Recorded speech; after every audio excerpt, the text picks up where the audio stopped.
삶은 고통이다.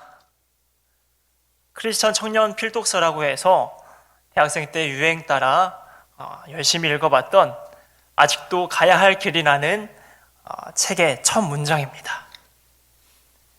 어린아이든 성인이든 누구나 살면서 어떤 문제들을 직면하여 고통을 겪었던 순간들이 있었기 때문에 아마 공감이 되는 문장이지 않을까 생각이 됩니다. 여러분은 요즘 어떠십니까? 아픈 일, 슬픈 일 없이 잘 지내고 계신가요? 지금은 살며시 미소를 지으며 지나간 과거의 씁쓸한 감정과 고통들을 조금은 여유 있게 받아칠 수 있는 그런 모습일지 모르겠지만은 세상살이 하루 이틀 해본 사람들이 아니기 때문에 우리는 잘 알고 있습니다. 과거와 현재에도 그랬듯 미래에도 우리의 문제와 고통은 우리들의 삶을 비켜가지 않을 것을 말입니다. 이처럼 늘 고통에 따르는 세상이라는 길 위에서 우리는 어떻게 살아가야 할까요? 오늘은 고통을 대하는 우리들의 특징을 돌아보며 특별히 신앙인으로서는 어떤 자세를 견지해야 되는지를 나눠보는 시간을 갖고자 합니다. 고통을 대하는 인간의 첫 번째 특징은 피하는 것입니다. 피하는 것. 사람은 본능적으로 고통을 싫어합니다. 가능한 피하고 싶고 최소화하고 싶어 합니다. 예전에 저희 아이가 이제 돌을 막 지나면서 몸을 막 제법 다룰 줄 알게 되니까 어른들이, 부모들이 하는 행동을 따라하려고 하더라고요. 어느 날은 같이 이제 밥을 먹고 있는데 딸랑 이유식 하나만 놓여있는 자기의 식탁과는 달리 부모들의 식탁에는 여러 다양한 음식들이 있는 것이 막 탐이 났는지 아니면은 호기심이 났는지 반찬 중에 가장 강렬한 색깔을 띠고 있는 김치를 갑자기 손으로 팍 잡아가지고 자기 입으로 쏙 집어넣더라고요. 이제 막 돌된 아이가. 오물조물 좀 씹다가 이제 잠깐 지나서 아이가 이제 고통스러우니까 혀를 막 긁으면서 울고 불고 난리가 났습니다. 그래서 이제 제가 물 한 모금 마시게 한 다음에 가르쳐 준다고, 유나, 이거 빨간색 김치 엄청 매운 거야. 엄청 매워서 이거 먹으면은 매워, 아파, 이렇게 되는 거야 라고 설명을 해줬습니다. 그 다음날 이제 그 매운맛을 경험한 아이는 빨간색, 제가 이제 토마토를 아침에 썰어서 주었는데 토마토를 보면서 이거 매워, 이거 빨간색 맵다고 먹지를 않는 거예요. 그리고 빨간색 장난감을 보고서도 이거 매운 거라고 하는 모습들을 보면서 인간은 참 본능적으로 고통을 피하고자 하는 특징을 가지고 있구나라는 것을 아이를 보며 새삼 느끼게 되었습니다. 마찬가지로 성인인 우리들도 생계의 문제에서 다가올 미래의 고통을 피하거나 최소화하기 위해서 취업을 위한 자격증 취득, 그리고 안정적인 노후 마련을 위한 재테크 투자, 보험 설계 등을 하는 경향들이 있습니다.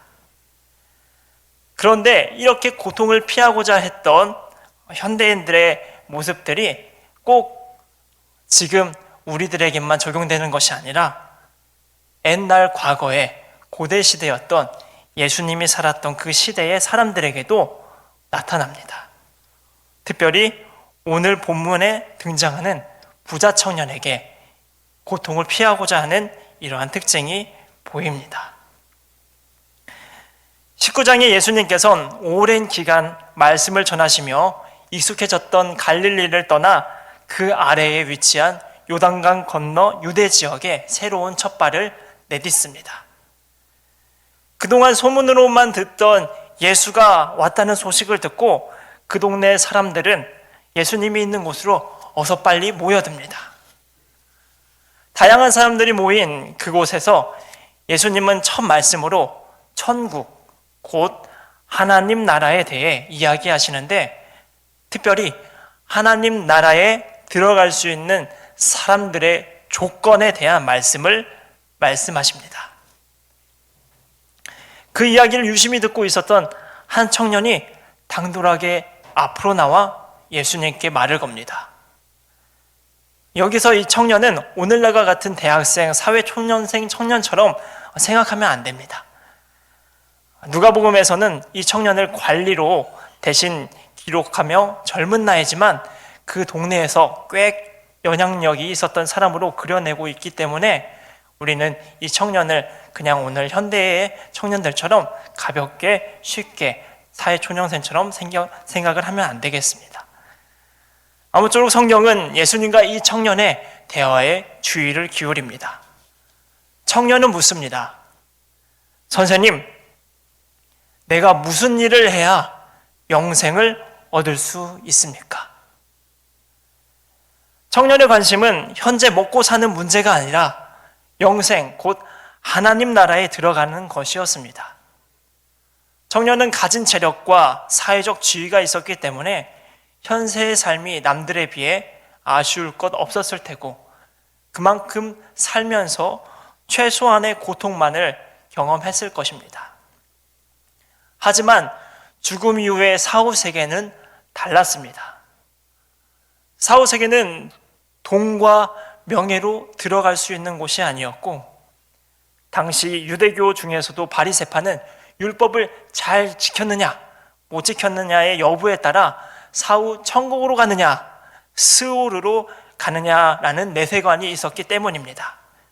그래서 청년도 고통이 없는 천국으로 가기 위해서 이렇게 예수님께 질문을 하는 것입니다. 현세에서도 내가 가진 능력으로 고통 없이 살았던 만큼 내세에서도 고통을 피하고자 영생, 곧 천국에 들어갈 수 있는 구체적인 방법을 예수님께 여쭤보고 있는 것입니다. 이에 예수님은 이렇게 말씀하십니다. 살인하지 말라. 간음하지 말라. 내 이웃을 내 자신과 같이 사랑하라. 라는 등의 포함해 하나님이 말씀하신 모든 계명들을 지키면 너가 영생을 얻을 수 있다라고 말씀합니다. 청년은 자신있게 대답합니다. 계명이라면 저는 이미 다 지켰습니다. 다 지켰는데 뭘 또 지켜야 되죠? 일반적으로는 불가능할 것 같은데 청년은 그 계명들을 모두 다 지켰다고 말합니다. 그리고 또 예수님께서도 그 점에 대해서 딱히 흠잡지 않으시고 영생을 얻기 위한 최종적 관문에 대해 말씀하십니다. 그럼 마지막으로 너의 소유의 전부를 팔아서 가난한 자들에게 주어라. 너의 소유의 전부를 팔아 가난한 자들에게 주어라. 라고 마지막으로 말씀하십니다. 재물이 많은 청년은 말을 잇지 못하고 근심하며 자리를 떠납니다. 왜냐하면 고통을 피하고자 물었던 질문에 예수님은 도리어 고통을 짊어지라는 말을 한 것이나 마찬가지였기 때문입니다. 이 본문을 다시 한 번만 정리하면은 사후세계를 믿고 있었던 청년은 죽음 이후에도 천국에 들어가 현세에 이어 내세에서도 고통 없이 살 수 있는 완벽한 인생을 소망했습니다. 그래서 어떻게 하면 영생을 얻을 수 있는지를 물어본 것이죠. 청년의 질문은 고통을 피하고자 하는 것에 모든 초점이 맞춰져 있었습니다. 하지만 천국, 곧 하나님 나라에 들어가기 위해선 고통을 피할 순 없나 봅니다. 청년의 삶을 안정적으로 지탱해주고 고생하지 않게 해줬던 그의 소유물을 모두 포기해야만 하나님 나라에 들어갈 수 있다고 예수님께서 말씀하고 있기 때문입니다. 아마 청년은 자신이 없었을 겁니다. 그리고 두려웠을 것입니다. 그래서 일단은 그 자리를 떠나고 천국을 포기한 채 누누이 예수님 앞에 당돌했던 모습들을 보였던 그 청년은 하나님을 떠나고 또 예수님을 떠나는 모습을 보여줍니다. 우리도 부자 청년과 마찬가지로 고통을 피하고자 하는 본능적 특징이 있고 그런 문화 속에서 살고 있습니다. 이런 인간의 특징은 인류의 안전을 확보하고 생명을 보존하는데 긍정적인 결과를 종종 낳기도 합니다. 하지만 이 특징들이 제한적으로 편협하게 지나친 집단주의, 개인주의, 인종주의 등의 옷을 입고 우리만 고통을 피하면 돼. 나만 편하면 돼. 우리만 그냥 잘 먹고 잘 살면 되지. 라고 했을 때 일어나는 불편한 상황들을 우리는 종종 목격하기도 합니다. 고통에 대한 예수님의 말씀엔 일관성이 있습니다. 본능대로 피하지 말고 도리어 고통을 짊어지라고 항상 얘기하고 있기 때문입니다. 오늘 본문뿐만이 아니라 다른 본문에서도 오른뺨을 맞거든 왼뺨까지 돌려대고 억지로 오리를 가게 하거든 십리를 동행하고 원수를 사랑하며 기도하고 등등 복음서에 기록된 예수님의 말씀은 지금도 그렇지만 당시 사회의 관습과 법 그리고 인간의 본능과는 철저히 반대되는 온통 역설적인 것들이었습니다. 그만큼 하나님 나라라는 곳이 우리가 살고 있는 이 세상과는 정반대되는 곳이어서 역설적으로 살아갔을 때 세워지고 경험할 수 있다는 것을 예수님은 말씀하고 있는 것입니다. 고통을 대하는 인간의 두 번째 특징은 극복하려는 것입니다. 극복하려는 것. 필연적으로 따르는 고통을 그저 피할 수만은 없다고 본능적으로 느꼈는지 인류는 역사적으로 위기 속 고통을 늘 극복하고자 노력했습니다. 가장 최근 사례로 코로나로 인해 전 세계가 위기에 빠졌지만은 그것을 극복하기 위해 방역 체계를 빠르게 세워나가고 빠르게 백신을 개발해 나가는 인류의 풍경을 우리는 보았습니다. 이처럼 인간은 본능적으로 자신들의 온 힘을 다해 이 고통을, 처해진 어려움을 극복하고자, 벗어나고자 하는 것을 우리는 경험할 수 있습니다. 한때 강수진, 김연아, 박지성 등 스포츠 선수들의 일그러진 발 사진이 온라인을 떠돌게 하며 사람들의 감탄을 자아냈었습니다. 발에 굳은 살이 박히고 일그러질 정도로 고통스러운 훈련을 참고 견디며 끝내 정상에 올라선 선수들에 대한 존경과 동경이 있었기 때문입니다.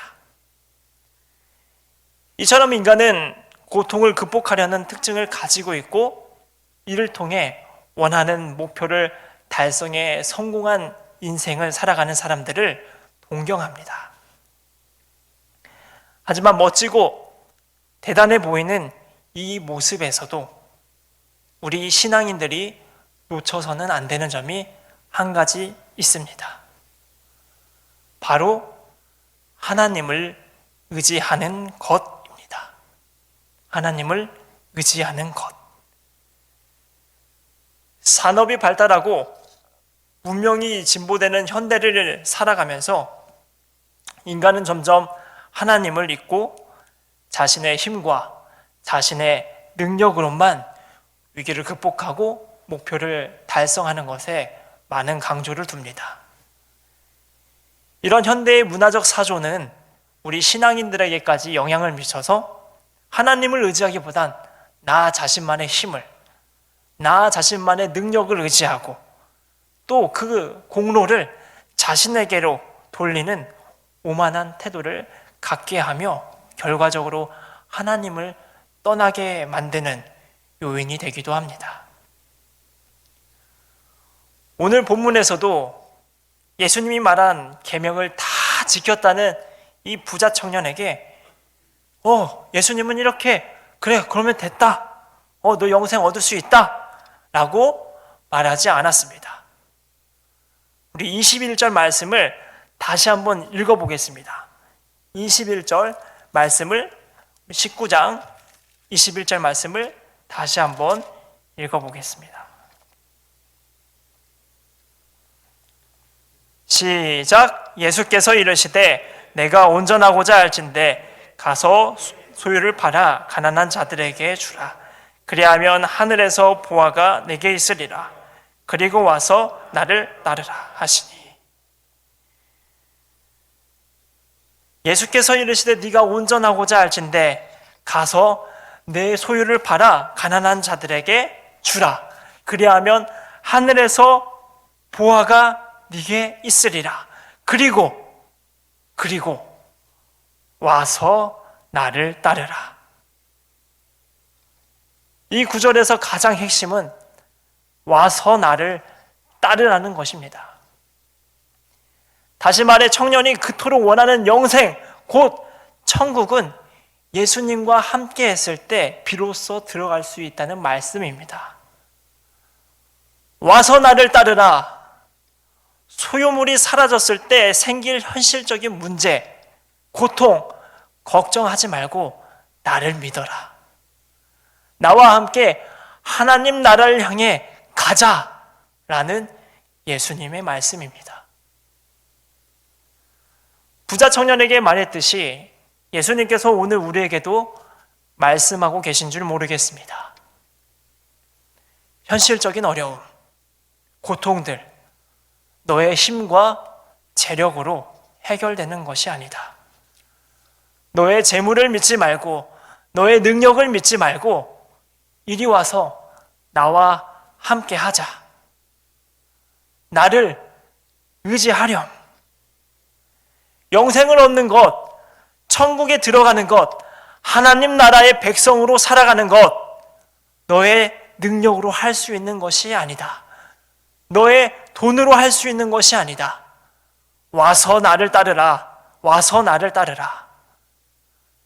여러분의 고통을 책임져 주시고 여러분을 하나님 나라로 초청한다는 예수님의 정성어린 말씀입니다. 오늘날 이 땅, 세상의 길 위에서 신앙을 부둥켜 안고 살아가는 여러분들에게 부자 청년 이야기를 통해 드리고 싶었던 말씀은 딱 두 가지입니다. 하나님을 위한 고통을 피하지 마십시오. 주님께서 여러분을 하나님 나라로 인도하실 것입니다. 때마다 주님을 의지하십시오. 주님께서 여러분과 함께 하시며 여러분들의 인생을 책임져 주실 것입니다.